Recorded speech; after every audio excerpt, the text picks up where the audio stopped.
I am Emma Collins, and I remember the night it all began, the night that should have been the proudest moment of my life. Imagine standing on a stage, the lights blinding the applause, thundering the cameras flashing, and yet feeling completely invisible. That's exactly where I found myself clutching the Apex Award, the highest recognition in the world of design, while the seats I had reserved for my family sat empty. They had promised me they would be there. They swore they wouldn't miss it.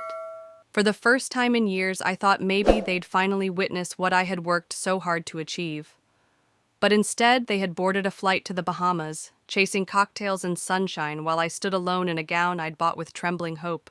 My fingers dug into the crystal edges of the trophy, as though the weight of it could hold me up. I wanted to smile, to celebrate, to let myself believe this meant something. But every cheer from the crowd only echoed the silence in my chest. You know that kind of silence, the kind that roars louder than noise, because the very people you need most chose not to show up. As I walked off stage, the world around me blurred: colleagues laughing with their spouses, mentors embraced by proud families, strangers sharing champagne and snapshots, and me slipping into the shadows with a smile painted so carefully it almost fooled even me. Almost. That's when it happened. A hand brushed mine, slipping something cold and metallic into my palm. I froze. An elderly man, sharp suit, steel blue eyes, and a face I swore I'd seen before, leaned closer. His voice was low, but the words cut through the chaos. Welcome home. I glanced down. Resting in my hand was an antique brass key, strange etchings curling like spirals across its head. I looked up, but before I could ask anything, he was gone, vanished into the crowd, like he had never been there at all. The applause still thundered in the ballroom behind me, but in my chest there was nothing but a storm. I pressed the key into my fist, trying to make sense of it. Why me? Why tonight? And why did the words "welcome home" strike deeper than anything my parents had ever said? My phone buzzed in my clutch, a vibration so violent it almost leapt out of my hands. One missed call, then another, then another. By the time I unlocked the screen, the number at the top glared back at me: 66 missed calls, all from my family. I had barely taken a single breath to process the award, the key, the stranger's cryptic words, and suddenly the people who had abandoned me were clawing for my attention, as if I owed them everything. Standing there in the quiet corridor outside the ballroom, the weight of the night pressed down on me. I had just lived the moment I had dreamed of since I was a teenager, yet it didn't feel like victory. It felt like betrayal, stitched to my skin. And somehow I knew deep down that this key wasn't just metal. It was a door, a choice, maybe even a test. And so my story truly begins here, not with the applause I couldn't feel, not with the trophy that didn't heal, but with the question no one else could answer for me. What does it mean to find a home when your own family refuses to be there? The key felt heavier the longer I held it. I slipped it into my clutch, but it was as if the cold brass still burned against my skin. A key. A whisper. Welcome home. What did that even mean? I had no home tonight. The people who should have been my anchor had abandoned me without hesitation. I wandered through the glittering corridors of the hotel, past marble columns and golden chandeliers, each detail mocking the emptiness gnawing inside me. Colleagues passed by, laughing arm in arm with their partners, taking selfies with the award in hand, sharing the kind of joy I craved but couldn't touch. I had never felt so small in such a grand room. My phone wouldn't stop buzzing. One missed call, 2, 10, 20. By the time I reached the quiet edge of the ballroom, the number was already past 60. All of them from the same people who had promised me front row cheers. My parents, my brother, my sister, the family that had traded my defining moment for tropical cocktails and hotel pools. And now they wanted me. Urgently. Desperately. My chest tightened as I read the screen: 66 missed calls. Each one like an accusation, as if I had failed them instead of the other way around. I leaned against the cool marble wall, my breath shallow. The Apex trophy pressed against my ribs like a question I couldn't answer. What were they calling for? Why now? Why the second my spotlight faded? I pulled the key out again, running my fingers over its strange etchings. The spirals seemed alive in the dim light, curling into themselves like secrets waiting to be revealed. The words of the old man replayed in my head on a loop. Welcome home. But I had no home, not with them, not anymore. I caught my reflection in the tall beveled mirror across the hall. My gown shimmered midnight blue under the crystal lights, my auburn hair pinned in soft curls, the award glinting in my hand. To anyone else, I looked like success. But I saw the truth in my own eyes, hollow, searching, lost. And then I realized something important, something that shifted the ground beneath me. Maybe the old man hadn't been talking about a house or a family at all. Maybe home was something else, something I had yet to find. Maybe the key wasn't about a place, but about belonging. Still, a tremor of fear rattled through me. I had worked for years to prove myself, to chase their approval, to be seen. And tonight, as the world clapped for me, the only people I had ever wanted to notice were thousands of miles away, acting as if my life's work was disposable. The key wasn't the scariest thing in my hand, it was the choice it represented. And here's where I need to pause. Because I know some of you have been here before. Maybe not on a stage with a trophy, but in that exact moment where the people you counted on most weren't there. Where victory felt like defeat because love was absent. If you know that feeling, you know it burns.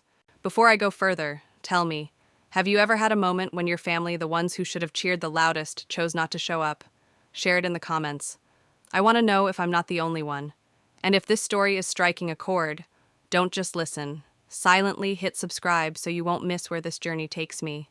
Because believe me, this key is about to unlock more than either of us expects.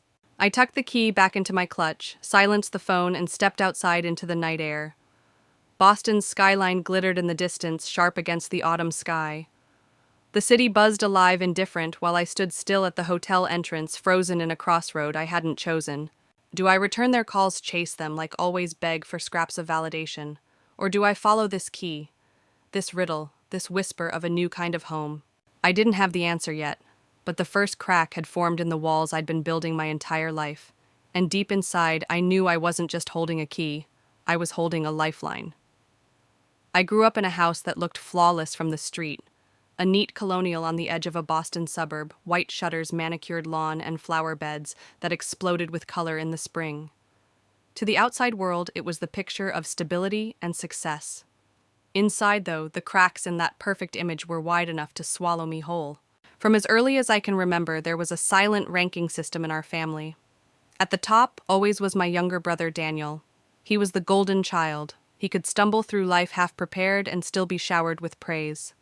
He'd bring home a report card littered with C's, maybe a stray B if we were lucky, and Mom would beam as if he'd split the atom.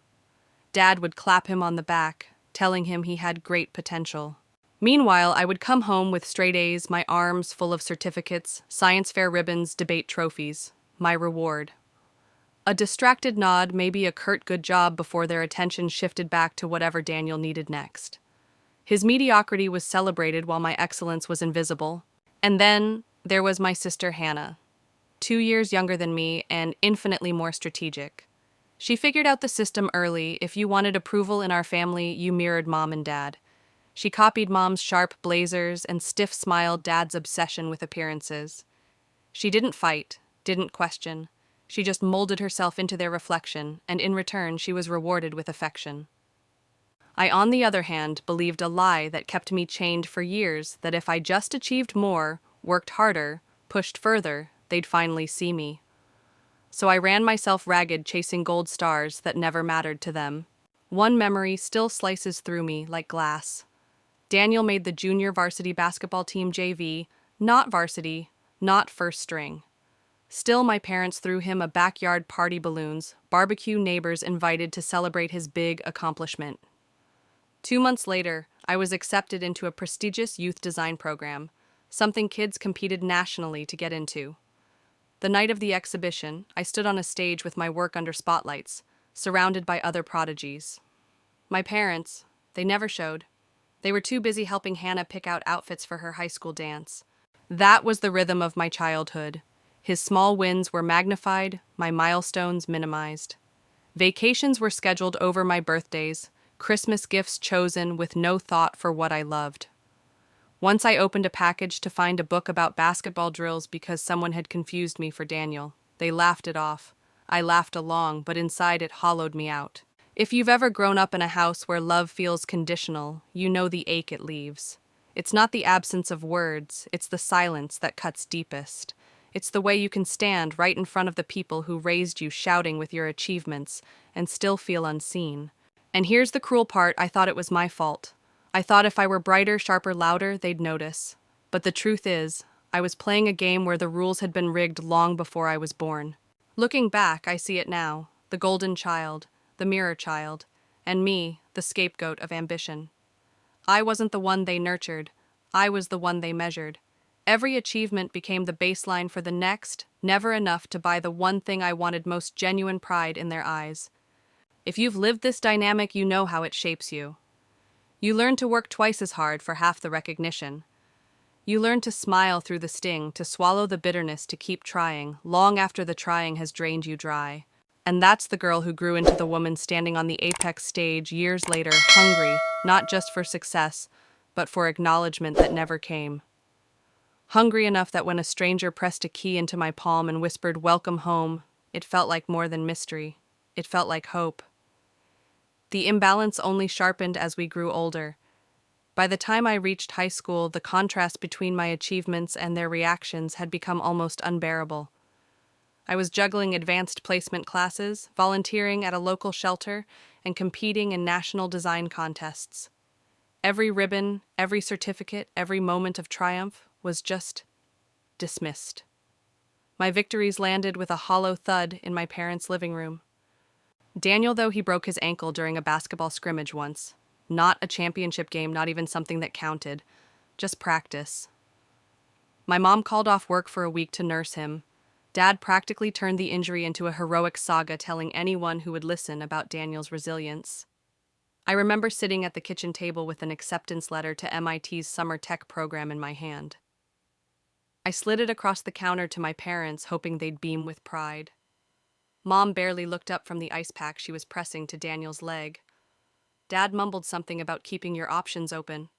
That was it. Then there was Hannah. When she flunked her first-year college math class, they staged an entire family support night. Pizza, ice cream, comforting words about how grades don't define you.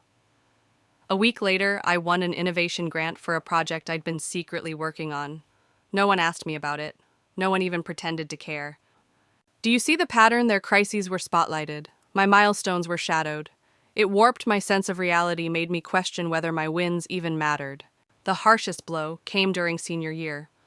I was nominated for a statewide Young Innovator Award, an honor given to only 5 students across Massachusetts. It was the kind of recognition that could open doors, scholarships, opportunities.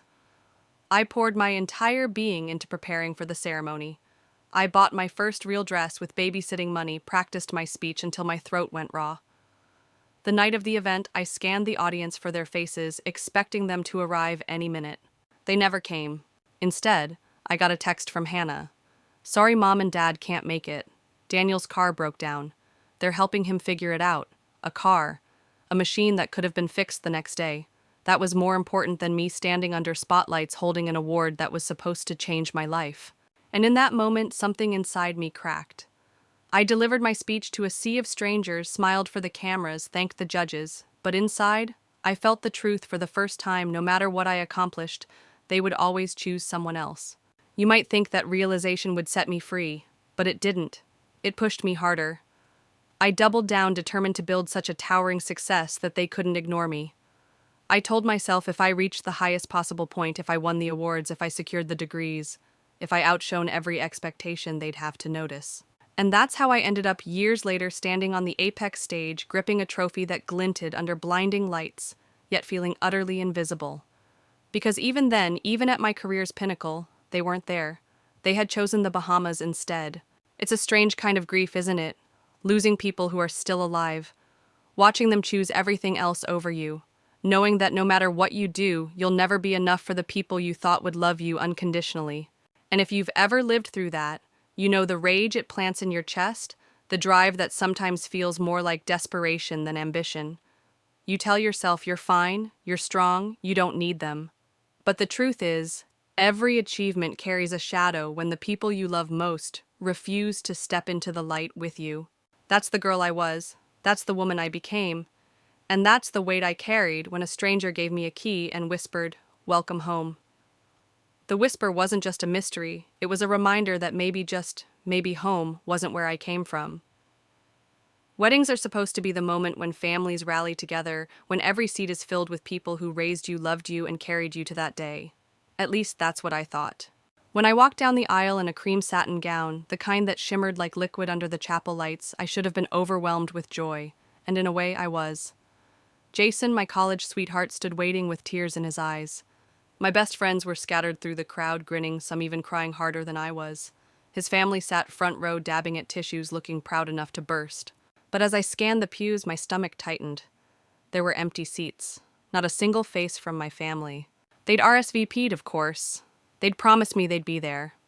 My mom even helped me pick the flowers, lilacs and white roses, because she knew they were my favorite. But 2 days before the ceremony, I got the call.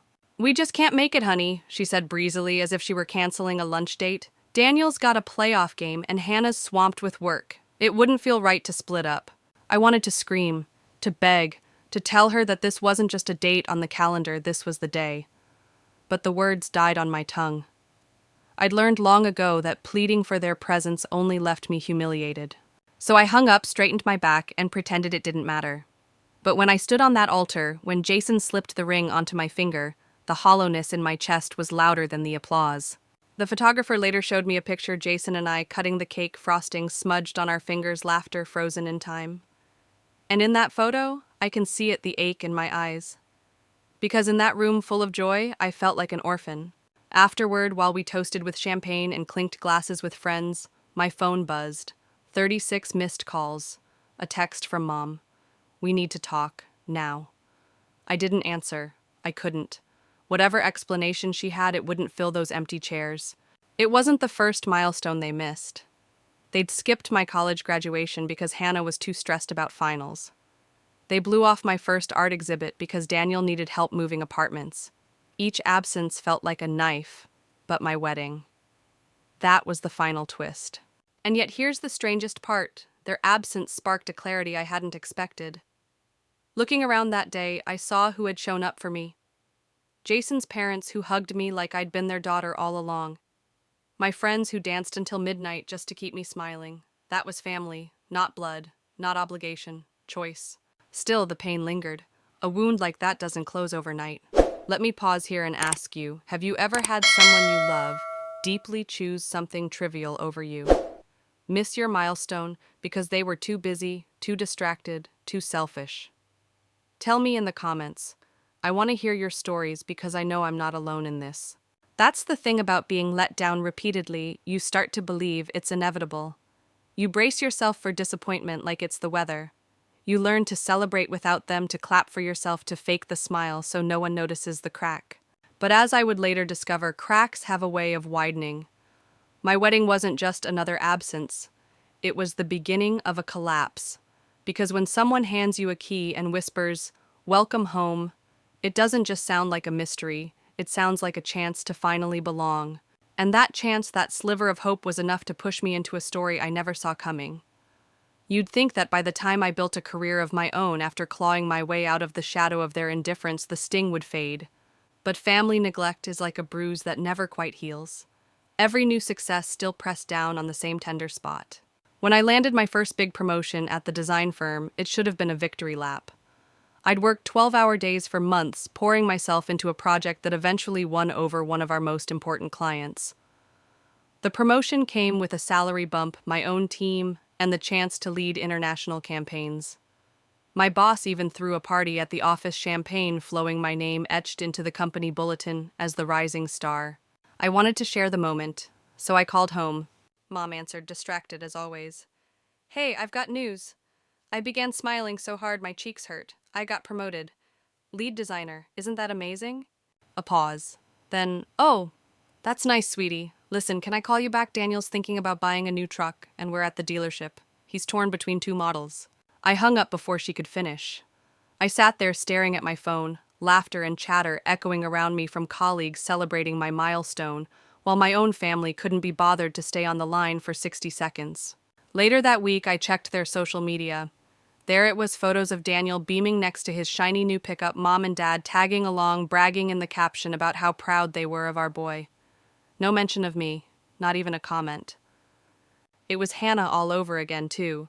She posted a selfie holding a mug in her new apartment. Finally moved into my own place, and the comments from my parents flooded in.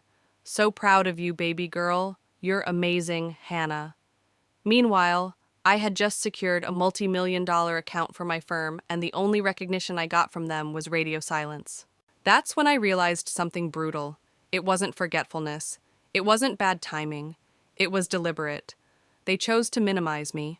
My accomplishments threatened the family dynamic. They clung to Daniel, the golden boy, Hannah, the delicate flower, and me, the silent achiever whose worth only existed in what I could provide. I remember one dinner vividly. It was the rare occasion they invited me home. I wore my best blazer, ready to share news that my designs had been featured in an international magazine. I thought maybe, just maybe, this would be the time they'd look at me differently. Instead, the moment I mentioned it, Dad chuckled and said, "Magazines don't pay the bills, do they? At least Daniel's job is steady."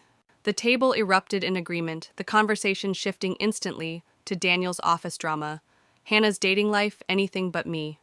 My words died in the air, swallowed by the same suffocating silence I'd known my whole life. That night, driving back to my apartment, I made myself a promise. If they wouldn't clap for me, I'd clap louder for myself. If they wouldn't recognize me, I'd make the world recognize me instead. And so I pushed harder. I stopped calling home with news. I stopped expecting applause. Instead, I poured that hunger into my work, climbing higher, faster, sharper than anyone else at the firm. Each project became not just a challenge, but a weapon. Every award I won felt like both a crown and a dagger. A crown for me, a dagger for the family that refused to see me. But here's what I've learned: when you chase success to prove your worth, it never fills the void. It only feeds the emptiness. Every headline, every trophy, every handshake with CEOs reminded me that the people I wanted most to notice were the only ones who never would. And let me ask you this: have you ever achieved something incredible, only to have it ignored or worse, dismissed by the very people whose approval you craved? Drop your story in the comments. Because I know too well how isolating it feels. What I didn't realize then was that this cycle of neglect was about to set me up for the biggest twist of all. The more invisible I became to them, the more visible I would soon become to someone else. Someone who saw me not as an afterthought, but as the key to unlocking a story bigger than I ever imagined.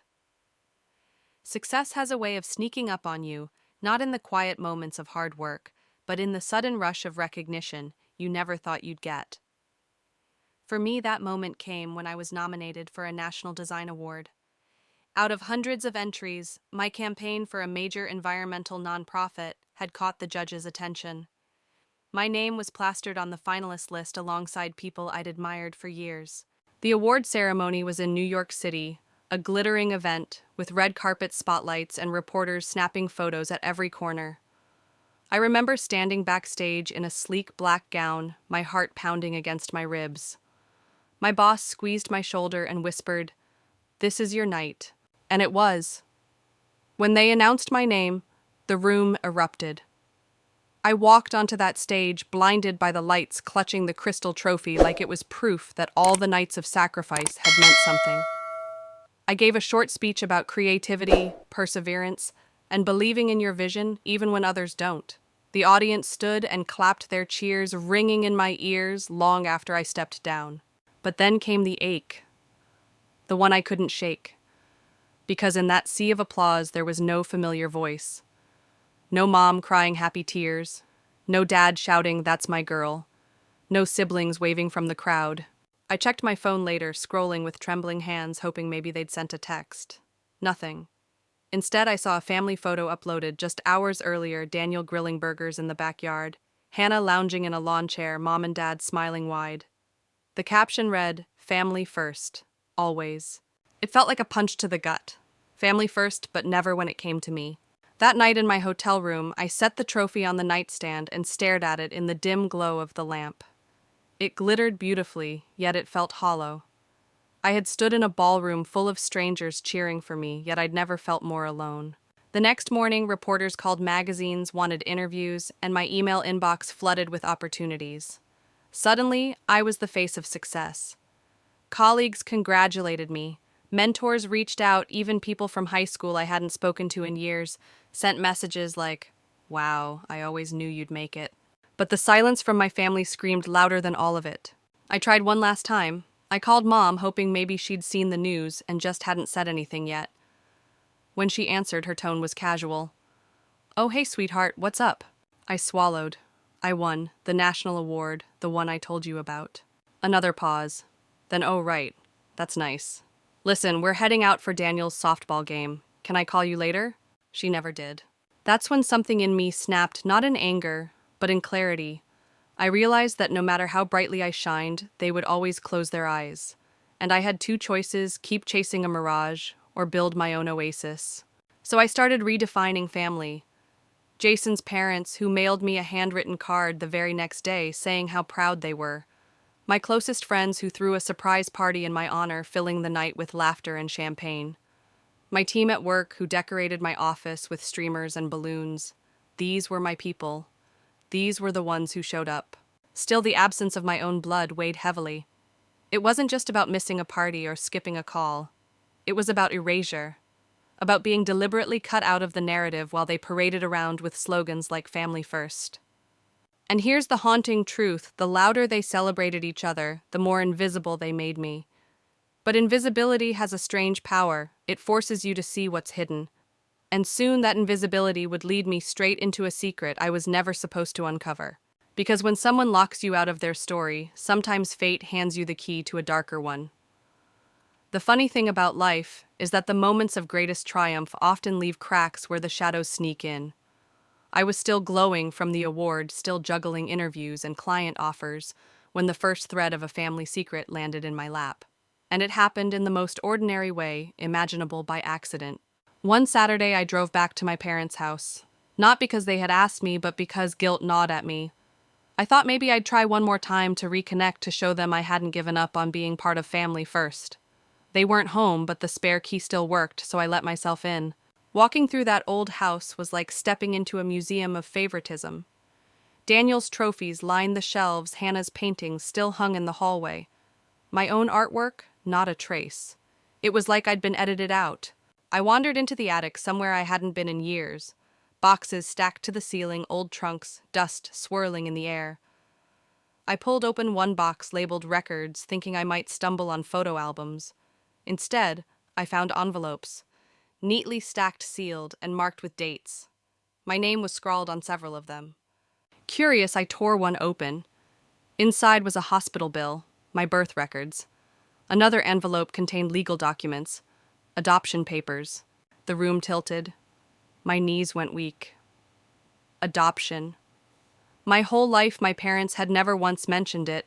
I rifled through more files, letters from an attorney, documents signed with their names, records stamped with official seals. Piece by piece, the truth slid into focus. I wasn't their biological child. For years, I had wondered why I was treated differently, why I was invisible while Daniel and Hannah shone like stars. And there it was in black and white, the reason they could never see me as Family First. I sank onto an old wooden chest, the papers trembling in my hands. My entire identity, everything I thought I knew, suddenly fractured. Memories flooded back, reframed with new clarity. Mom brushing off my victories, Dad dismissing my career, Hannah sneering, "You're not really one of us." At the time I thought it was cruelty. Now I realized it was truth leaking through the cracks. They'd known all along. They'd chosen silence. They'd chosen to treat me as less. I don't remember how long I sat there staring at those papers. All I know is when I finally stumbled downstairs, my heart felt heavier than any award I had ever held. And here's where the story tightens as I packed up the documents to confront them. Later, I noticed something else. A locked metal box shoved under the stairs. The kind that requires a key. I tried lifting it. It was heavy. Too heavy for simple keepsakes. My pulse raced. Was it connected? Did it hold more secrets or worse, proof of something darker? I didn't have the key, not yet, but I had the hunger. And if years of neglect had taught me anything, it was persistence. I wasn't going to let this mystery sit in the dark. That night, back in my apartment, I laid the papers across my dining table. My hands shook as I traced the signatures. Adoption, legal guardianship, payments to an attorney. The details blurred, but the betrayal was sharp. I thought about calling Jason's parents, about confessing everything, but I stopped. This was mine to carry, at least for now. The story of my life had been rewritten without my consent, and I needed time to breathe. But here's the twist. Once you've seen behind the curtain, you can't unsee it. The lies wrapped around me like barbed wire, cutting deeper with every passing minute. And I knew deep down, this was only the beginning. Because families don't just hide secrets out of shame. Sometimes they hide them out of fear. And fear, I was about to learn, always leaves evidence waiting to be found. So I ask you, have you ever stumbled on a truth so big it made you question your entire past? Share it below, because secrets once uncovered have a way of binding strangers closer than blood. Secrets don't sit quietly once you've uncovered them. They claw at you, whisper at the edges of your mind, demanding to be dragged into the light. That locked metal box I'd discovered in the attic, it became an obsession. I couldn't think about work, couldn't enjoy my award, couldn't even hold a conversation without my brain circling back to it. What was inside? Why was it hidden? And most of all, why did my parents keep it from me? I drove back to their house a week later, timing it for when I knew they'd be at Daniel's softball game. This time, I came prepared with a set of old lock-picking tools Jason had once bought as a joke from a flea market. My hands shook as I slid the picks into the keyhole, heart hammering so loud I was sure the neighbors could hear. It clicked open after 3 tries. Inside were neat stacks of folders bound with twine. And money. Thick bundles of cash wrapped with bank straps. My stomach dropped. What were my parents doing with thousands of dollars hidden away? I opened one folder expecting something ordinary, insurance forms maybe. Instead, I found contracts. Agreements between my father and a construction company. Signatures. Payoffs. And right there in bold black ink, kickback arrangements. My head spun. Kickbacks, fraud. I tore into the other files. They were filled with receipts, coded messages, even photos. Photos of my father meeting men I didn't recognize. Each file painted a darker picture. This wasn't just about me being adopted. This was about my family protecting something rotten. And then I saw my name again. On one folder stamped in red, confidential. Inside were letters from a woman I had never met. A woman who called herself my real mother. The letters spoke of a custody battle, of money exchanged, of decisions made behind closed doors. My hands went numb. I couldn't breathe. I couldn't. So it wasn't just neglect. It wasn't just favoritism.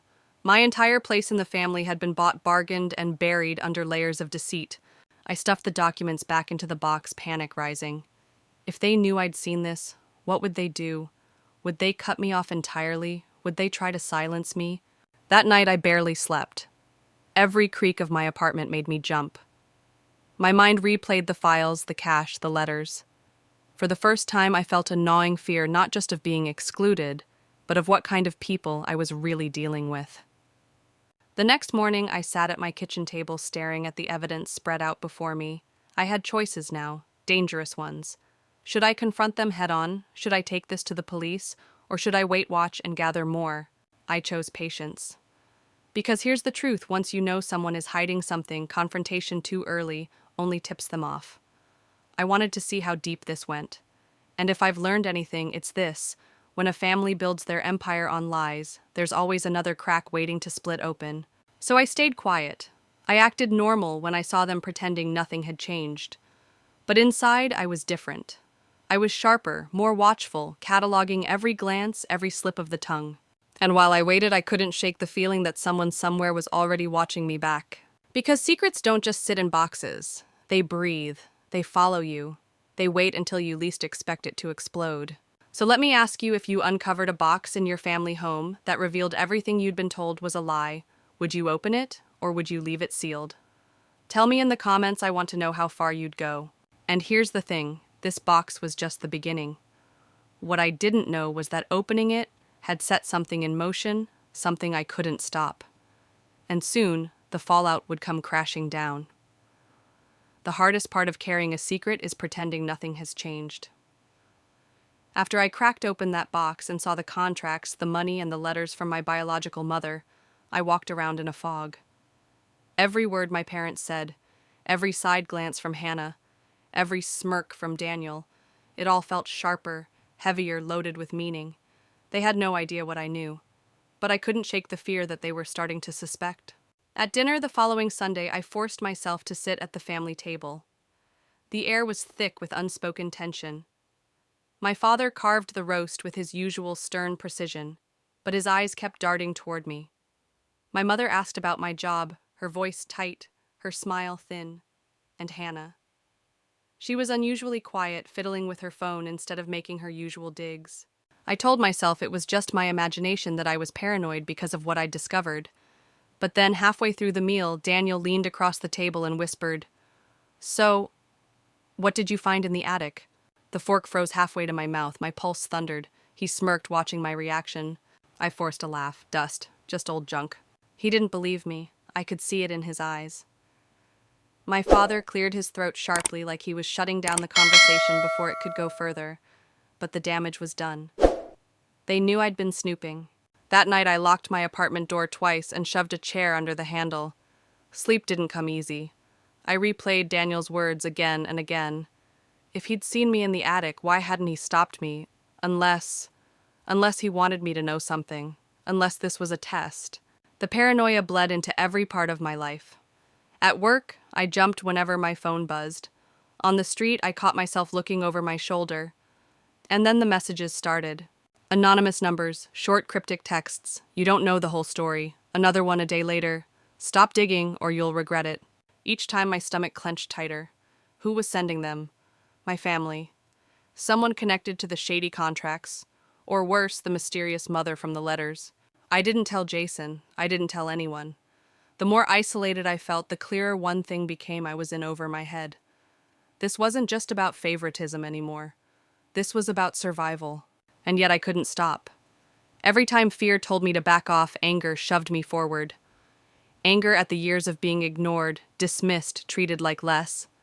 Anger at the lies that had shaped my entire existence.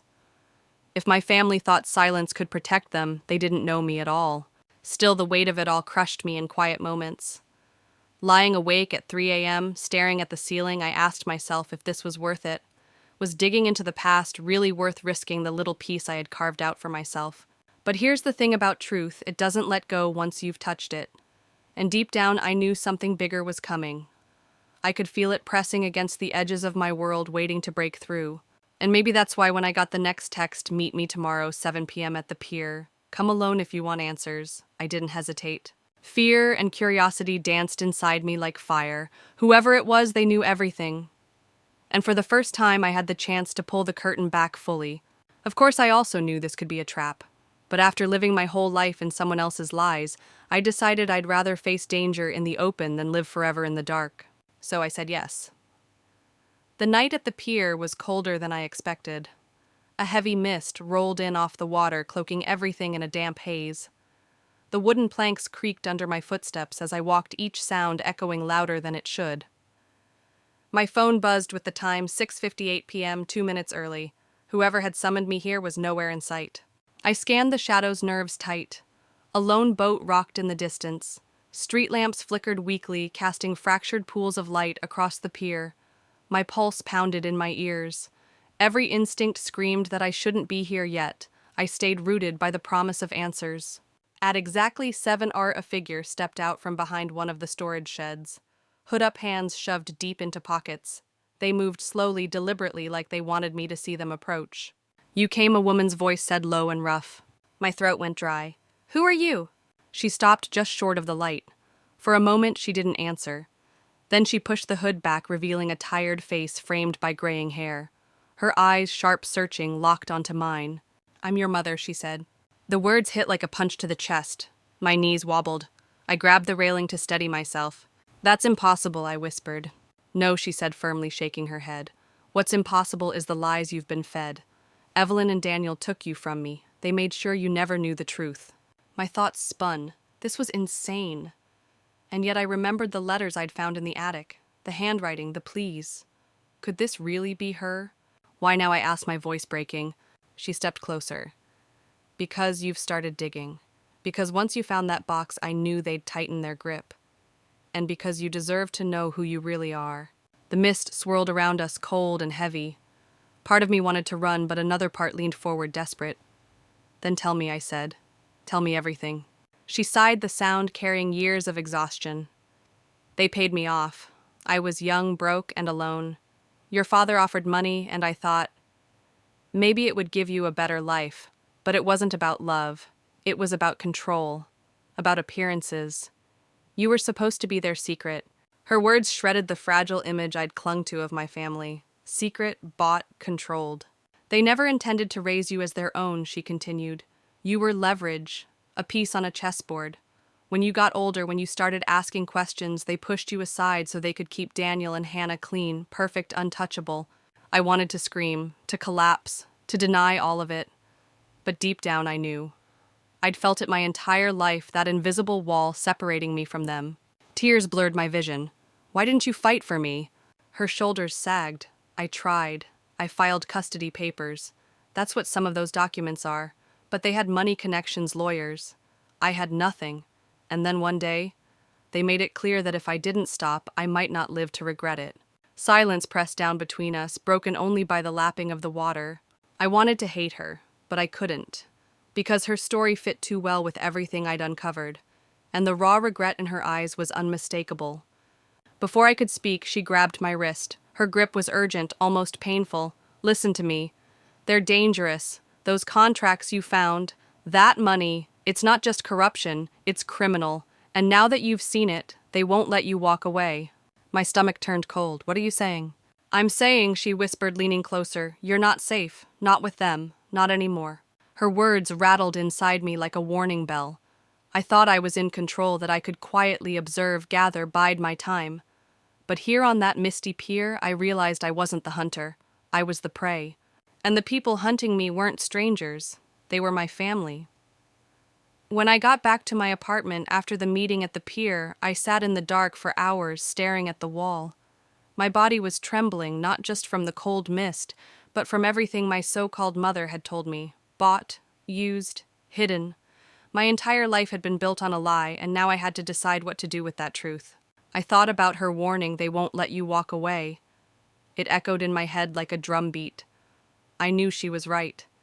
Daniel's smug smirk at dinner, my father's sudden sharp silence, Hannah's unusual quietness, they were all signs. They already suspected I'd uncovered too much, and if they were willing to manipulate a whole life just to keep appearances, what else were they capable of? The next day, I forced myself to show up at the family home. Walking up the front steps, my legs felt like they were carrying me into a lion's den. My mother opened the door with a smile too stiff to be real. We weren't expecting you, she said, her voice laced with suspicion. I figured it was time we talked, I replied, pushing past her into the living room. Daniel was sprawled on the couch, phone in hand, while Hannah scrolled through her tablet. My father stood near the window, staring out as if watching for someone. The air was so thick with tension I could taste it. So, Daniel said casually, without looking up, find anything interesting in the attic? The room went silent. My pulse spiked. I forced my voice steady. Yes, I found everything. My mother gasped. My father turned slowly from the window, and Hannah finally looked up, her face pale. Don't play games with us, my father said, his tone low and threatening. I'm not, I shot back. I know about the contracts, the money, the custody papers. I know I was never meant to be part of this family. Just a tool. My mother's face crumbled. That's not true. It is, I cut her off. I met her last night. Her hand flew to her mouth. My father's face darkened. Daniel finally put his phone down, eyes narrowing like a predator ready to strike. You've made a mistake, my father said quietly. A dangerous mistake. The room spun. For a second I wondered if I'd gone too far, if I'd just triggered something I couldn't undo. But a fire burned inside me. For once in my life I wasn't going to shrink back. I'm done being your shadow, I said. I'm done pretending I don't see what's right in front of me. If you want to keep this buried, you'll have to bury me with it. The silence that followed was suffocating. My father's jaw clenched, my mother's eyes filled with tears, and Hannah shifted uncomfortably. But it was Daniel who finally spoke. You don't understand what you've stepped into, he said coldly. This isn't about family, it's bigger than that. And you're in the way. My stomach dropped. Bigger than family. What did that mean? Contracts corruption leverage had I stumbled into something criminal that reached far beyond this house. I glanced around the room, feeling the weight of their eyes on me. For the first time, I realized I wasn't just confronting cruel parents and a jealous sibling. I was staring down a machine, a web of power and money that didn't forgive mistakes. I straightened my shoulders. Then I guess it's time I decide whose side I'm really on.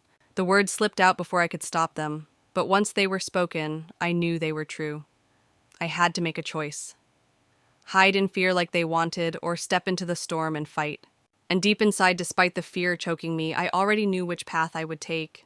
But if I was going to survive this, I couldn't do it alone. And maybe, just maybe, the woman on the pier wasn't the only ally waiting in the shadows. I barely slept that night. Every time I closed my eyes, I saw Daniel's cold stare and heard my father's warning. "You've made a dangerous mistake." The weight of those words pressed down on me like an iron chain. My family wasn't just dysfunctional, they were dangerous. And if I didn't act fast, I'd be swallowed by their secrets. At sunrise, I grabbed my jacket and headed out. I needed space to think, but more than that, I needed someone I could trust. That left a very short list. My so-called mother from the pier was one option, but I wasn't ready to dive back into that ocean of confusion. So I went to the only person who'd ever stood by me without asking for anything, Claire, my college roommate. Claire lived in a cramped apartment above a coffee shop, her shelves stacked with law textbooks and half-empty coffee mugs. She opened the door, squinting against the morning light. "You look like hell," she said bluntly. "Good morning to you too," I muttered, stepping inside. She studied my face, then crossed her arms. "What happened?" For hours, I spilled everything: the attic, the contracts, the pier, the confrontation with my family. By the time I finished, her jaw was clenched tight. "They threatened you?" she asked. I nodded. "And it's bigger than I thought. Daniel said this isn't just about family, it's something larger." Claire tapped her pen against her notebook, her lawyer brain already kicking into gear. "If there's money laundering or fraud involved, those contracts could be evidence. But you can't go to the police. Not yet. If your family has connections, they could shut it down and come after you harder." Her words sent a chill through me. "So what do I do?" She leaned closer. "You need leverage. Proof strong enough that they can't bury it. And allies who aren't afraid of their power." I sighed, rubbing my temples. "And where am I supposed to find that?" She smirked. "Lucky for you, you're not the only one who hates your family." That's when she told me about Michael, a journalist she knew through her internship at a law firm. Michael had been digging into a series of shell companies tied to political bribes, but every lead hit a dead end. What if Claire said, eyes gleaming, your family's contracts connect to his investigation? The thought made my stomach twist. Could Daniel and my father really be tied to something that high up? Later that night, I sat across from Michael in a dimly lit diner. He was older than I expected, maybe mid-40s, with sharp eyes that never stopped moving. He listened silently as I laid out my story, his fingers tapping the table in rhythm. When I finished, he leaned back, whistling softly. "Your family's deeper in this than you realize. Those contracts, I've seen versions of them before, but never tied to a name. If you're right, this could expose an entire network." I swallowed hard. "And if I'm wrong?" He gave me a thin smile. "Then your family will eat you alive before anyone can blink." The air between us thickened. I felt like I was standing at the edge of a cliff, staring into the abyss. Michael slid a folded piece of paper across the table. "Here. It's an address, a storage unit. I've traced payments connected to your father there. If you want to prove this, that's where you start." I picked up the paper with trembling hands. "And if I go there?" He met my eyes, his voice low. "You'll find the truth. But be careful, truth has a way of burning everything it touches." Walking back through the empty streets, the address heavy in my pocket, I realized this was no longer about confronting my family. It was about survival, about ripping the mask off something much larger than me. And for the first time, I wondered if I exposed this, if I brought it all into the light. Would I still have a future left to claim? Because once I opened that storage unit, there would be no going back. The address burned a hole in my pocket the whole next day. I tried to keep my routine work errands, even answering Claire's texts with forced normalcy, but my mind kept drifting back to that folded slip of paper Michael had given me. The storage unit. The place where answers or my undoing waited in the dark. By the time night fell, I couldn't wait any longer. I borrowed Claire's car, the engine rattling as I drove across town to the industrial district. The streets were empty, lined with silent warehouses and the occasional flickering streetlight. It felt like a place built for secrets. The storage facility loomed ahead, chain-link fences topped with barbed wire and rows of corrugated metal doors stretching into the shadows. I parked a block away and walked, my footsteps echoing in the stillness. My heart hammered so loudly I swore someone could hear it from miles away. Unit 47B. That's what Michael had written. I found it halfway down the third row. The lock was new, shiny against the rusted door. My hands shook as I slid the key he'd given me into the padlock and turned. With a metallic click, it snapped open. I hesitated, gripping the handle. Once I opened this door, there was no erasing what I saw. I whispered to myself, "You wanted the truth. Now take it." The door screeched upward and the smell of dust and metal hit me. At first it looked ordinary, stacks of boxes, a few filing cabinets, tarps draped over bulky shapes. But as I stepped inside, flicking on my flashlight, I realized nothing about this was ordinary. The first box I opened was filled with documents, contracts, invoices, bank transfers, each stamped with the names of shell companies. I recognized one instantly, the same name I'd seen on the papers in the attic. My father's signature gleamed in blue ink on nearly every page. The deeper I dug, the worse it got. Bribes disguised as consulting fees, land deals that never existed, donations routed to politicians I'd seen shaking my father's hand at charity galas. Then I found something that made my stomach twist, a folder marked with my name. I pulled it out with trembling hands. Inside were photographs, me as a child, me at school, even candid shots I didn't remember being taken. Attached to each photo were notes, leverage, expendable asset under watch. I nearly dropped the folder. I wasn't a daughter to them. I wasn't even a person. I was insurance. A pawn in a game I hadn't even known I was playing. A noise outside made me freeze, the crunch of gravel, footsteps. Someone was here. I killed the flashlight and pressed against the wall, my breath shallow.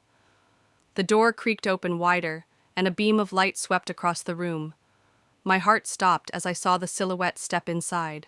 It wasn't Michael. It was Daniel. "Thought you'd come here?" he said, his voice low, almost amused. The beam of his flashlight landed on me, blinding me for a moment.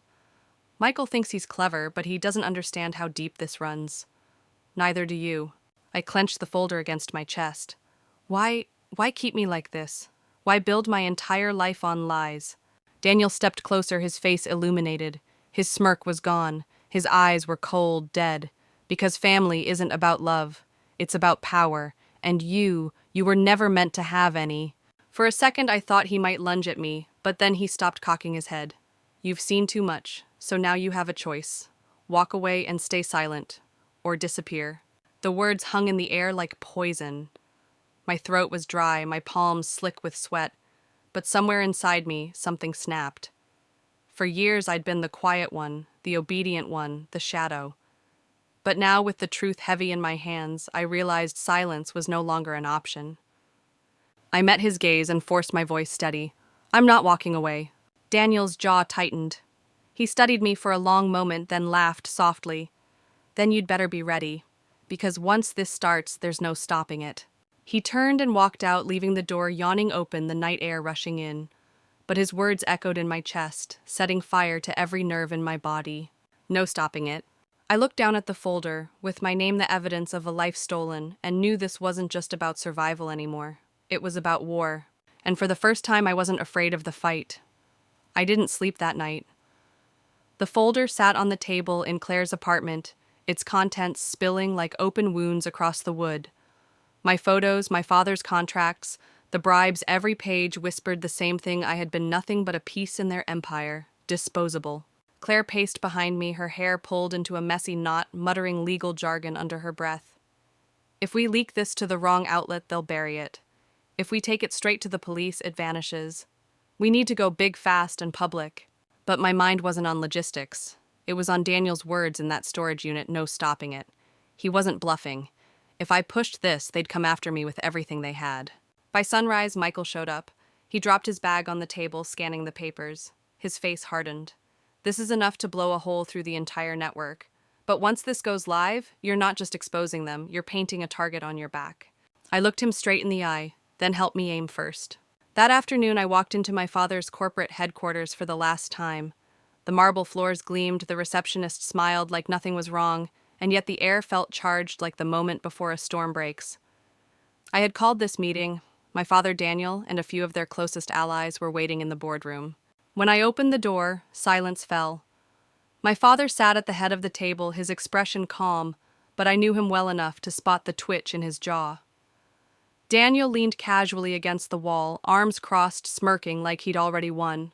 I placed the folder on the polished table and slid it forward. "It's over," I said, my voice steady. "I know everything." My father didn't even glance at the documents. "You think one folder changes anything?" he asked softly. I leaned in. "It's not just one folder. Copies are everywhere now. Michael has them, Claire has them, and if anything happens to me, they'll go straight to the press. Your empire is crumbling." For a long moment, no one moved. Then Daniel pushed off the wall, his smile gone. "You really don't get it, do you? Family doesn't betray family." I stood tall, my hands flat on the table. "You betrayed me first. You built my life on lies, turned me into a weapon you never intended to let fire. But here I am, firing." My father's eyes narrowed, cold as ice. "You won't survive this." "Maybe not," I said, "but your empire won't survive me." The press conference hit like a bomb. Michael's contacts in national media ran the story, plastering my father's name across every screen in America. Bribes, fraud, political corruption, the network unraveled in real time. Images of contracts, bank transfers, even the notes labeling me as expendable flashed on the news. Reporters swarmed outside the headquarters. Protesters gathered with signs. Within 48 hours, the FBI announced an official investigation. My father's empire, untouchable for decades, was collapsing. And yet it didn't feel like victory, because the war wasn't over. Late that night, I stood by the window of Claire's apartment, watching the city lights flicker. My phone buzzed. Unknown number. I almost ignored it, but something made me answer. Daniel's voice came through calm and chilling. "You've started something you can't finish. This won't end with courtrooms and headlines. It ends when you understand family always wins." The line went dead. I stood there in the silence, my chest tight. He was wrong. Family didn't always win. Sometimes it was the ones they underestimated, the shadows, the expendables who lit the match that burned it all down. And I wasn't done fighting. Not yet. When the noise finally quieted, the flashing cameras, the angry headlines, the chaos of everything unraveling, I found myself in a rare silence. I sat on the balcony of Claire's apartment, the night air cool against my skin, and for the first time in years I could breathe. The truth was out. My father's empire was crumbling. Daniel's threat still lingered in the shadows, but the weight that had pressed on me my entire life had lifted. I was no longer a pawn in someone else's game. I was me.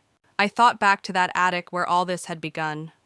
How fragile the truth had seemed, hidden in dusty boxes, nearly swallowed by the past.